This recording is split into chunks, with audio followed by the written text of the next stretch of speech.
This is a thumbprint, and I'm Ron Arad sitting on the thumbprint at the MoMA. No discipline comes from it. I think it's very easy to understand because I don't have exclusive membership in any of the disciplines, architecture, sculpture. I don't need a passport to go from one discipline to the other. I'm going to scribble. I'm going to introduce some no discipline to the very disciplined graphic. And maybe it also describes my temperament. I'm not a very disciplined person, and I jump from one thing to the other. Well, this is the Crash Sans Frontières. To do a show here, I thought I'll better do something worth doing, something new for here. I also like risks. It was done in an incredibly short time, against all odds. It's a shape that sort of appeared in the work. The structure is like a twisted bend. I mean, people lazily refer to it as Mobius strip. It's not. Other lazy people call it a figure of eight. It's not. It's just a simple twisted bend. You enter under the twist because there's no doors to it, no entrance.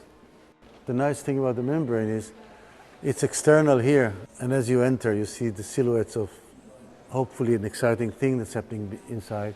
The membrane will just go and twist itself and be stretched internally. This time the silhouettes will be inside. Having said that, I'm more interested in showing new things. Lots of the pieces I haven't seen since I've made them. Some of them like 25 years ago. Or do you want to follow me? This, by the way, is the first piece of furniture I've ever made, the rover chair. I went to a scrapyard and bought 2 leather rover car seats, mounted them on a frame. I became a designer. I mean, I didn't plan to. A week before that, I didn't plan to become a designer. I yanked it out of a scrapyard in 1981, and it lived in my home ever since. I had 2 daughters since that jumped on it, and all the friends jumped on it, and it was like part of the furniture. And it was so funny that when we displayed it in the Pompidou Center, I was made to wear white gloves when I'm handling it. Pieces like this, the Tinker Chair, this is you take a piece of metal, beat it up until it admits it's a chair, it's a comfortable chair. 10 people sat on it, and someone said, can you make the lower support of the back a little higher, a little lower? No problem, you hammer it with a rubber mallet, and then you fix it, you weld it. It's the nearest you can get to action painting in doing a piece of furniture. If I could steal one piece from the show, it would probably be this one.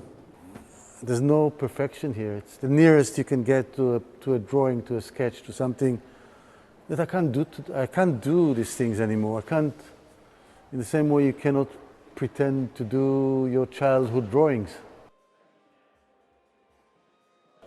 This piece called the thumbprint is made by stainless steel rods. There's inside, what you can't see is the armature. At the back, it's just circles, stacking circles.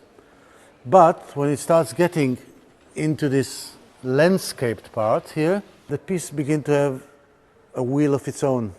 I wish I could tell you that I designed the pattern or the fingerprint of the piece, but I didn't.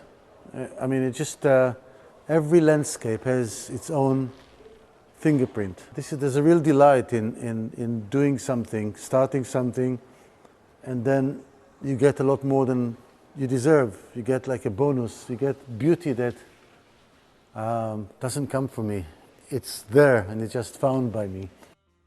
There's another layer, which is the highlights, and with every movement, you get something else. It's really nice to sit in it. You can also rotate and move yourself like this. And maybe I'll give you a full circle. You can speed it up if it's too slow. This is an indestructible piece that can live outdoors. It's made of stainless steel. This is the same shape as the thumbprint, slightly smaller. The name thumbprint is not only for the fingerprint, it looks like he had a ball and some giant pressed the thumb into it. When you design chairs, you do containers for the invisible sitter. You do containers that have to accommodate big people, small people, fat people, thin people, males, females, and they all have to be happy in it.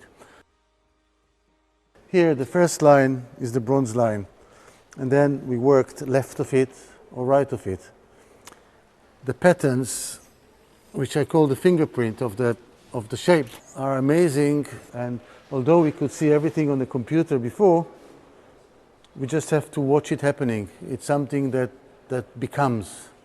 So we saw all this on the screens, like very realistic renderings of this, but you can't compare it to the pleasure of actually having it here. As you're busy, I'll do the sitting here.